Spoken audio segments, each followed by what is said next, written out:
Magandang araw mga idol.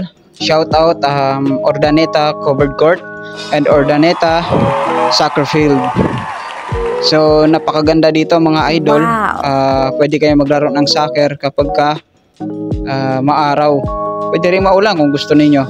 Depende sa trip nyo. So ito yung ano niya. Yan yung entrance niya mga idol. Urdaneta Covered Court entrance. Napakaganda, napakaliwanag ng paligid. So ngayong gabi mga idol, magpapapawis muna tayo. Kasama namin yung mga tropa namin na security at yung mga boss namin at iba't ibang department ng Angping management. Kasama na rin ang Sun Plaza management. So ayan mga idol, napakaganda, kitang-kita nyo naman, napakalinis. At makikita nyo mga idol, ang ganda ng kanyang flooring. Kasi alam nyo, gawa yan sa tabla. Ayan, tignan nyo. Napakakinis, napakaganda. At matunog yung mga sapatos natin dyan mga idol. So, ay nga pala ako mga idol, yan, pa-dribble pa. Pa-forma-forma. Sus, Mariusip. Ayan ang mga idol, dribble lang ako dyan, nag-aantay ng second game kasi may first game na nauna sa amin. Yan. Makikita nyo naman, ready tayo maglaro. Ngayong gabi guys, maglalaro na naman kami ng basketball ng mga tropa namin, mga security, tsaka mga kasama namin yung mga boss namin, mga boss ng Sun Plaza. Lahat magkakasama kami, mga guard, mga admin, lahat ng driver, magkakasama kami. Nandito kami sa Urdaneta Covered Court. So napakaganda dito guys kasi tabla yung court niya. So tara. Yan siya. Yan siya kalawak. Gawa siya sa tabla. Kaya kapag naglaro ka dito, sulit talaga. Napakaganda ng court dito. Ito na siya, ayan yung covered court, yan yung mga kasama ko. First 5 na naglalaro. Ituturo ko kayo dito kasi napakaganda rito. Kasi yung mga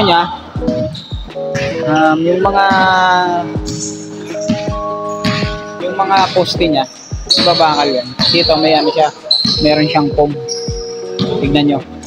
Yan. Foam yan. Para kapag nadulas ka, ito maganda to kasi kapag nadulas ka, kahit yumakap ka dito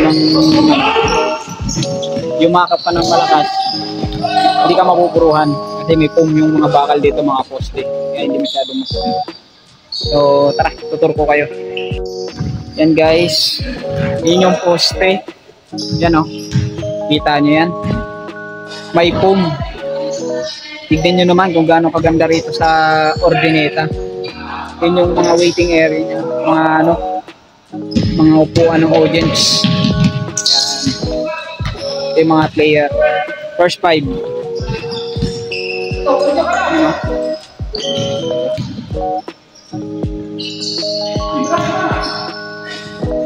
Yan. Yan si Batoy, kasama ko sa duty. Si Elmar Jan Batoy.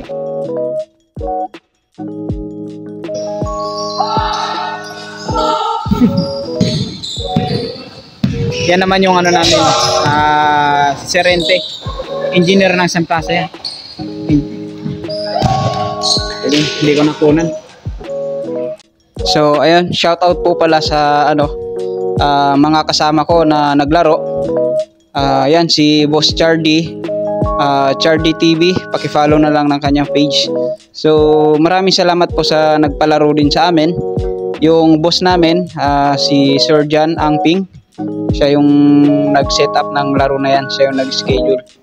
So sila yung first 5 na naglaro, pero magkakasama naman kami. Tapos in second game kami naman. Siyempre kapag napagod sila, kami naman yung second game. Makikita nyo naman guys, napakaganda ng niya, covered court, napakaliwanag ng paligid. So gustong gusto talaga ng mga player ng mga ganyan lugar.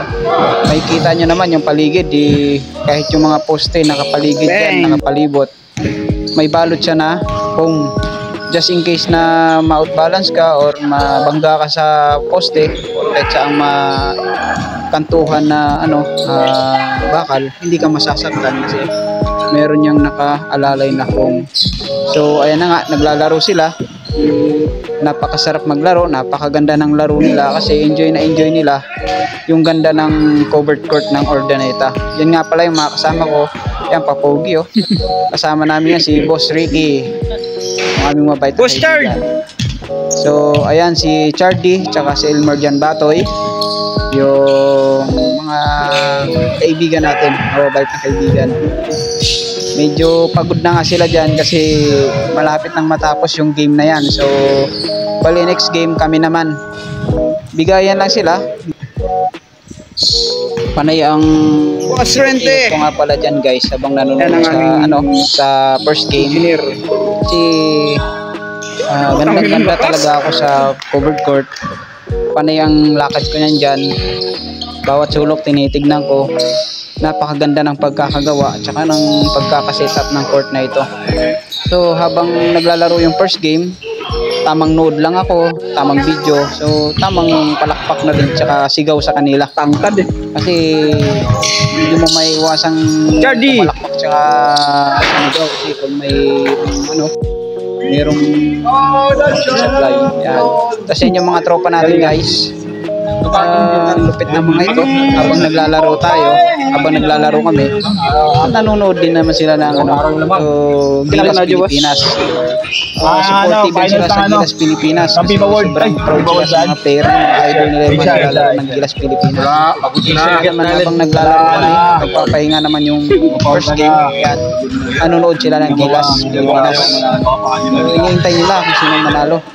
So swerte naman tayo, talagang pinursige ng mga player ng Gilas Pilipinas na malalakas at magagaling maglaro. Nanalo naman yung team natin ng Pilipinas. Yan tuwan-tuwa sila diyan mga idol. Kasi panalo ang Gilas Pilipinas sa Jordan. Yan. Hindi nila maiwasang sumigaw tsaka kumiyaw. Kasi nakakagalak nga naman sa puso natin mga Pilipino na manalo ang Pilipinas laban sa ibang country sa larong basketball.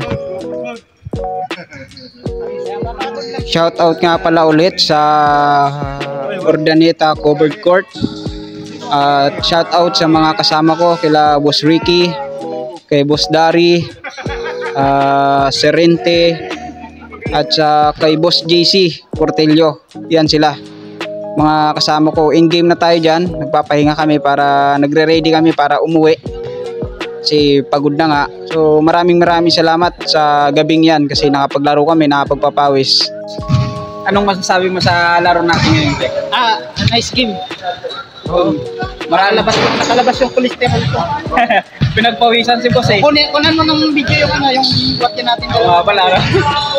So shout out pala Boss, ang pangalan ni Boss ay si Boss Ricky. Si Boss Ricky, yun, mabait namin kaibigan. Hi fans. Hey guys, good evening. So shout out pala sa tropa namin. Shout out sa Plaza. Anong nyo Boss? Anong bike shop nyo? Striga Bikes. Yun. Shout out sa Striga Bikes. Hanapin nyo lang si Boss JC Portello. Yan.